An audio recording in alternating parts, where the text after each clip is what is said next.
Hi! Today on Araw-Araw Filipino, we will learn to talk about weight and volume in the Filipino language.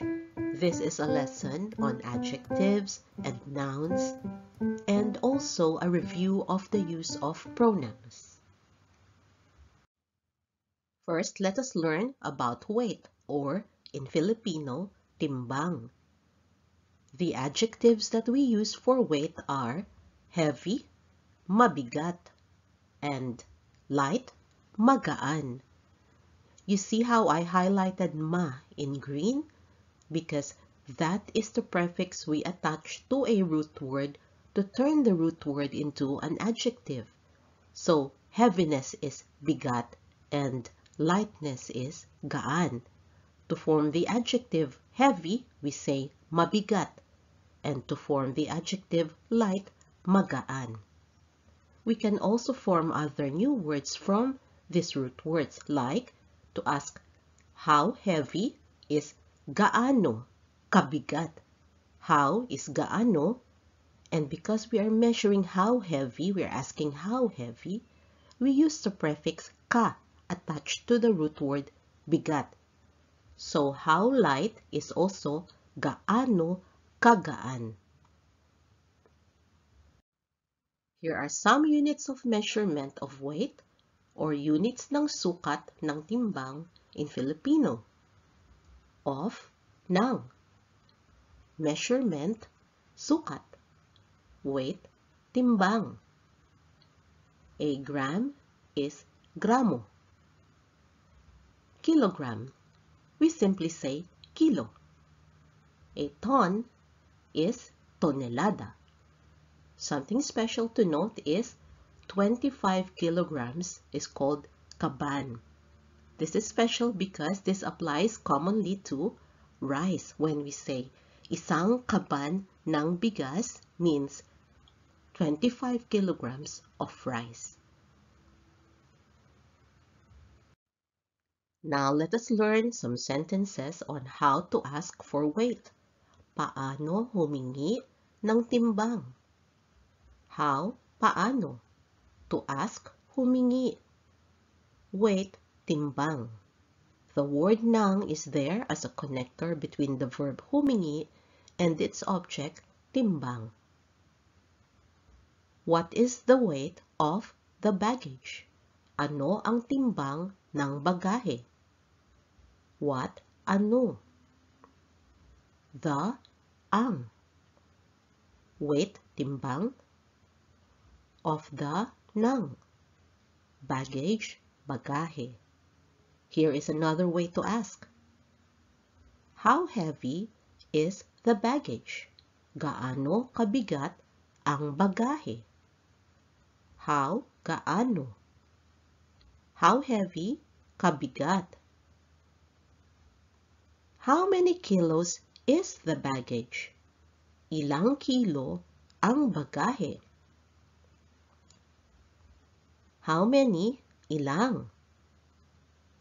Kilos, we simply say kilo. And these are the different ways that you can ask about the weight of an object. Next, let us learn how to answer those questions. Here are sentences on how to give weight. Paano magbigay ng timbang? Again, how, paano. To give, magbigay. And weight is timbang. The weight of the baggage is 10 kilos. 10 kilo ang timbang ng bagahe. The, ang. Weight, timbang. Of the, ng. Baggage, bagahe. 10, 10. Kilos, we simply say kilo. To say 10 kilos, we use 10 kilo. We add a suffix of ng to the number 10, 10, because 10 ends in a vowel, u. Whenever it ends in a vowel, we use the suffix ng. We say 10 kilo. The baggage is 10 kilos. 10 kilo ang bagahe. This is another way to answer that question about weight. And here is another one. The baggage is light. Magaan ang bagahe. Light is magaan. Now let us look at the simplest way that we describe an object in Filipino. The baggage is light. Magaan ang bagahe. Light, magaan. So we start the sentence with the adjective followed by the object that it is describing, which is in this case ang bagahe. Similarly, to say the baggage is heavy, mabigat ang bagahe. Heavy, mabigat. Here are two more examples. The baggage is not light. So this time we're using the word not. Hindi magaan ang bagahe. Not, hindi. Light, magaan. The baggage is not heavy. Not, again, is hindi. Heavy, mabigat. Here are our previous examples on how to ask for weight or paano humingi ng timbang. Look at the words in green. We can change this to make a variation to our question. For example, we can say, what is the weight of your baggage? Ano ang timbang ng bagahe mo? Of is ng, and your is mo. How heavy is your baggage? Gaano kabigat ang bagahe mo? How many kilos is your baggage? Ilang kilo ang bagahe mo? Now, what about another person? Look at the words in orange. Let's change that. What is the weight of her baggage? Ano ang timbang ng bagahe niya? Her is niya. If we asked, what is the weight of his baggage? Guess what pronoun we are going to use? In Filipino, his and her are both niya. In our lessons about pronouns, we discussed that in Filipino, we do not have gender-based pronouns. I will put the link in the description below for the lesson on pronouns. So the second question can be changed to, how heavy is her baggage? Gaano kabigat ang bagahe niya? Last, how many kilos is her baggage? Ilang kilo ang bagahe niya? Now, since this is a lesson on weight and volume, let us next talk about volume. In everyday Filipino, we simply use the English word volume. So let's look at units of measurement of volume or units ng sukat ng volume.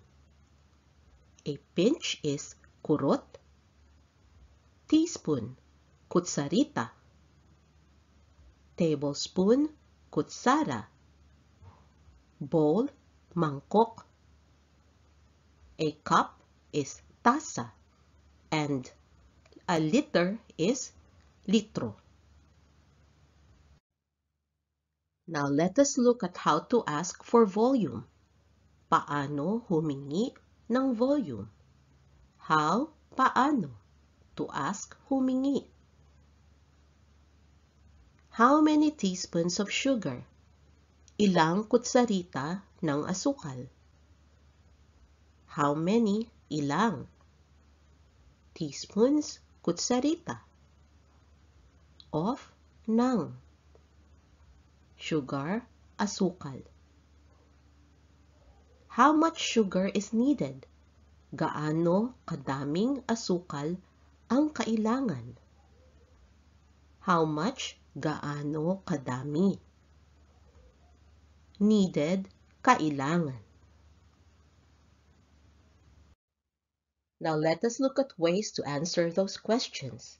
Here is how to give volume, paano magbigay ng volume. How, paano. To give, magbigay. Here is one way. 1 teaspoon of sugar. Isang kutsarita ng asukal. 1, isa. Teaspoon, kutsarita. 1 teaspoon, isang kutsarita. Of, ng.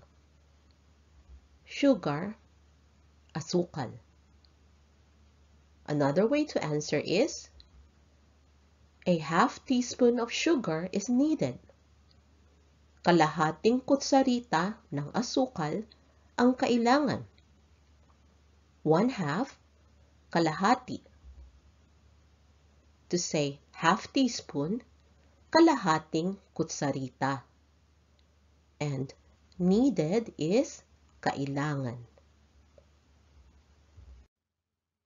Here are some more ways on how to give volume. Paano magbigay ng volume? Many teaspoons of sugar. Madaming kutsarita ng asukal. Many, madami. Many teaspoons, madaming kutsarita. A few teaspoons of sugar. Kaunting kutsarita ng asukal. Few, kaunti. Few teaspoons, kaunting kutsarita. Here's another one. Only a little bit of sugar. Kaunting asukal lang. Only, lang. A little bit, kaunti. A little bit of sugar, kaunting asukal. Before we end this lesson, here are some new words or mga bagong salita. New, bago. Words, mga salita. New words, mga bagong salita. So sugar is asukal. Salt, asin. Rice, bigas. Milk, gatas. And oil is mantika. These words or new nouns are good for you to use in your practice of describing objects by weight or volume. That is our lesson today. I hope you found it useful. For your homework, write a shopping list with the weight and volume of items in the Filipino language.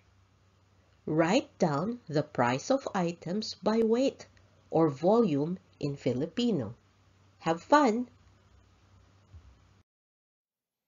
I hope you can join us again next time on Araw-Araw Filipino. Thank you. Salamat po. Now, a few words from my son, Max.